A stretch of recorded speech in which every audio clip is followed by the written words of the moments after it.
ain't no way Virna Jandiroba was getting a title shot over Tatiana Suarez, right? Tatiana Suarez is #1 contender, undefeated, 10-0, and I really want to see her fight Zhang Weili. But after she beat Amanda Lemos last night, the third-ranked contender, the former title challenger, you'd be hard to argue that Virna Jandiroba earned it over Tatiana Suarez, who doesn't ever fight.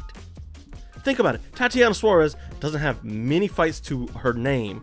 She doesn't. She's 10-0. Virna Jandiroba is, she's older, but this is her only time for a title shot. She's 21-3. I just looked up her record. She just defeated a former title challenger. Tatiana Suarez hasn't done that, or has she? Wait, yeah, she beat Jessica Andrade in her last one, but let's argue that Virna Jandiroba's win over Lemos is more impressive, even though, Andrade is a former title holder. Andrade's way more past it. But all in all, I'm very happy for Virna Jandiroba. Now, I'll be the first to tell you, I was not excited about this card at all. I did not think it was going to be a good card. I was excited for a couple things like Steve Garcia is moderately fun. Kurt Holobaugh from Louisiana, my home state, was fighting. Let's go Kurt, right? He got the win too. But I was not excited for this card at all. I didn't think it was going to be that great of a fight card. And it turned out okay. We had some decent wins on this fight card. Obviously, at the top, Amanda Lemos dropped the ball to Virna Jandiroba, which was, credit where credit's due. Virna Jandiroba fought very, very well in this fight. She knew that Amanda Lemos has really good striking power. She knew she hits hard, and she doesn't want anything to do with that. And, to be fair, Virna Jandiroba's whole thing is, I'm going to get on your ground, I'm going to get you on the ground, and we're going to grapple in my world, where I like to fight. And that's one way to approach it. That's the Khabib Nurmagomedov way instead of John Jones' way. John Jones likes to beat you where you're good at. Khabib's like, I'm implementing my game plan. And Virna Jandiroba, she's no Khabib, let's be real. But she did fight her game plan in this. And I was ecstatic. I was like, oh, wow, Virna. Because I've interviewed Virna in the past a couple times. She's always been nice, That's back when I used to do interviews. But she's always been sweet, just kind of a nice soul. Just a nice person. I'm happy to see her get her flowers where she's due because, man, she's on a good win streak now. This is, 4 straight for her? Beating Angela Hill, Marina Rodriguez, Lupi Godinez, and now Amanda Lemos. She was going to fight Tatiana Suarez. Virna Jandiroba's about it. She lost to Rebus. She lost to Mackenzie Dern. Esparza in her UFC debut. Sure. But this win, the best of her career, by far. She dominated Amanda Lemos. And there's the first takedown. She knows Amanda Lemos switches stance from southpaw to orthodox. And there's this brief second in there where Amanda Lemos is going to shift. She's going to say, all right, now I'm in southpaw. And that brief second is where Virna Jandiroba has her moment. And she shoots a double leg takedown and gets her to the ground in the first round. Like, all right, baby, let's go. Let's go, Virna. Let's get the win, right? So, second round comes around because she survives that. Second round comes around, and same thing, but this time, Amanda Lemos is ready for it, and she kind of creates a scramble. There's some leg locks in there, and it's really cool to see how Virna Jandiroba on her back is sneaky.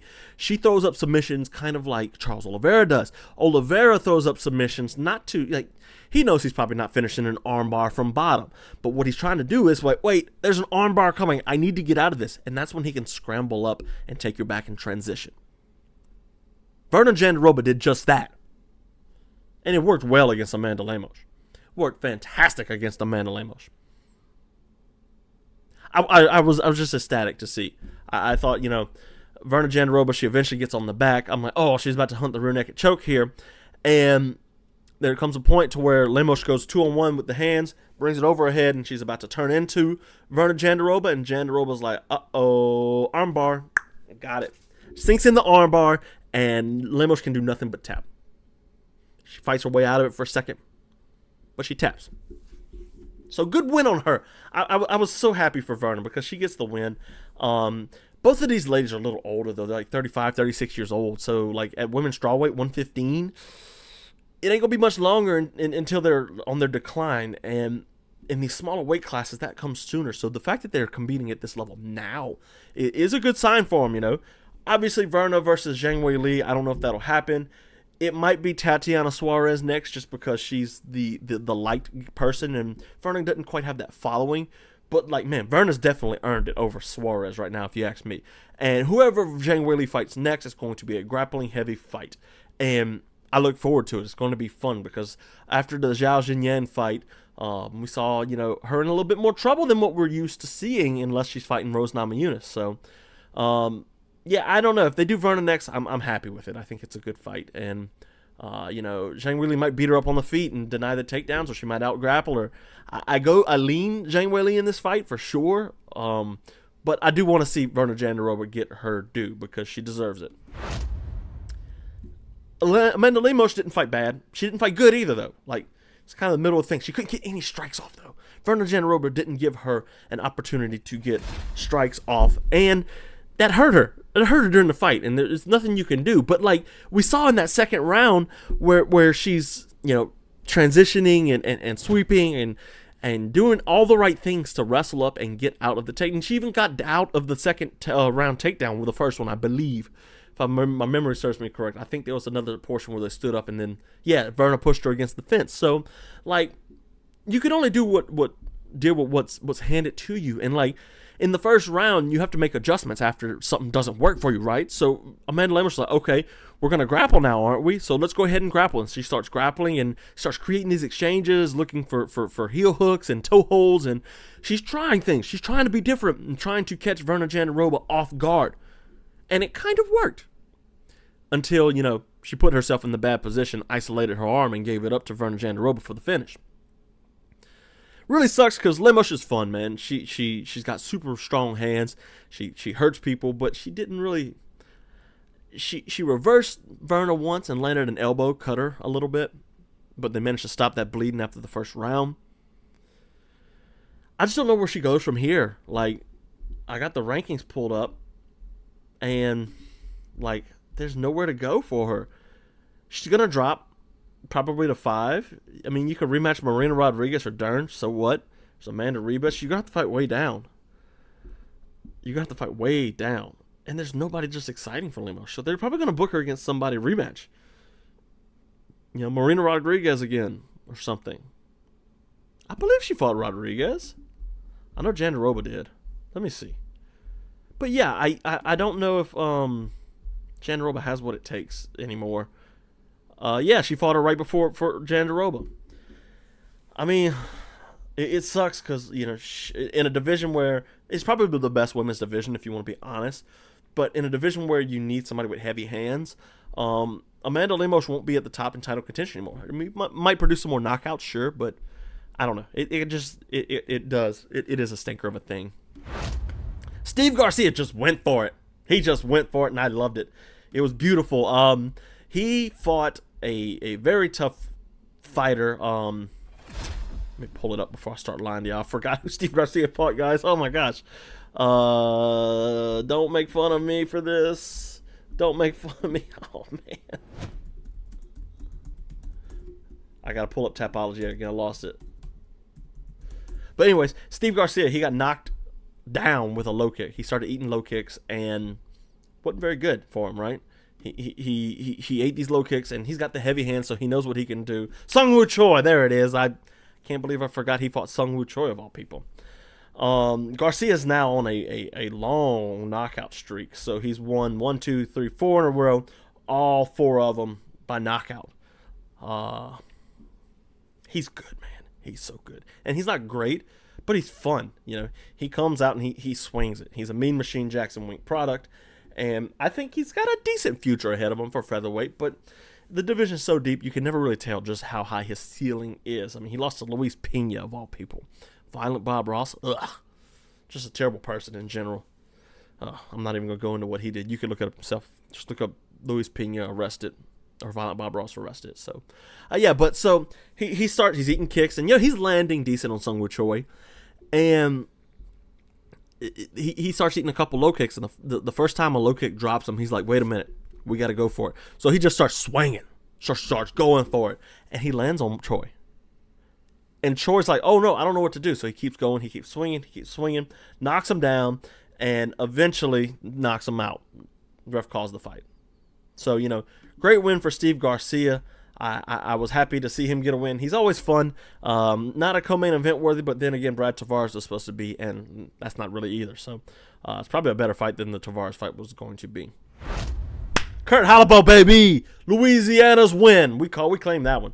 Kurt Holobaugh from Denham Springs, right down the road from me, fought Kenyon Khrushchevsky, however you say his last name. And it was a very tough fight. Kanan just came to fight. He did. He come to fight. But Holobaugh just kept pressuring him against the fence and pushing him against the fence and hitting the body, coming up top, hunting takedowns after takedowns. And Kanan just didn't know what to do. He couldn't deal with the pressure. And a lot of times, like these older guys, because Kurt Holobaugh's not a spring chicken. He's 21-8. How old is he? Yeah, he's 37. Lost his last fight. He looked old in his last fight against Trey Ogden, but it turns out Trey Ogden's pretty decent. I just think Kurt Holobaugh is just that old grindy vet. And, Kanan Khrushchevsky comes from the Fighting Nerds. He's a good, promising fighter, but Holobaugh might have been a step too high for him, and Holobaugh was on too. Let's not take anything away from him. Kurt Holobaugh was on, and he fought well, but he got the win. Now there's a couple times where he got taken down, and Kanan really had him dead to rights. And what he would do, he'd get his feet on his hips. He would create space and come up on a single, whether that be turn into a single, and come up and then reverse, or just drive him to the fence and get up. He made sure he got up. And then there was the other point where Kanan Khrushchevsky had him in like a power guillotine. He didn't panic. He turned in, grabbed a leg, and started to work his way up. So, that's everything you want to see in an old grindy veteran like that. And he lives to fight another day. 37 years old. At 155 is a tall task, but I'm always for the Louisiana guy getting another win and another shot in the UFC. So, Kurt, awesome, man. I was so ecstatic for you. What else was on this card? Bruno Silva and Cody Durden. He knocked out Bruno Silva in round 1. Doo Ho Choi got his first win in nearly a decade with a left hook. He hurt Bill Algeo bad. Looked like he broke his orbital or something because he caught him with a left hook, and Algeo kind of was like, my eye. He went to the ground, and the ref called it off a little too late. Hader Emil beat Jung Young Lee. Cody Gibson beat Brian Kelleher. Kelleher's washed. He's done. Miranda Maverick beat Diane Barbosa. Maverick was supposed to fight Tracy Cortez. That's right. Cortez had to pull out last weekend. Luana Carolina continues to win against Lucy Paladova. And then Thomas Peterson beat Muhammad Usman. Oh, Trey Ogden beat Loic Razhabadov, or whatever, however you say his name. But Mo Usman lost. Thank God. Muhammad Usman does not belong in the UFC. Yeah, so average night of fights. It wasn't terrible. I didn't think it was a bad card though. Kudos to Virna Jandiroba for getting the win. I thought she deserves it for sure. She got the finish, so she deserves her title shot. Oh man. Who doesn't deserve a title shot? Khamzat Chimaev. He came out and said he wants to win it this weekend. Who wants to fight for the title this weekend? Dumb. But he's fun to watch. And when it comes to grappling like Virna Jandiroba, we can all take notes from Khamzat Chimaev. This film study, we go over just how he fights, how he wants to go to war, and it's a really in-depth look at what makes Khamzat Chimaev so dangerous.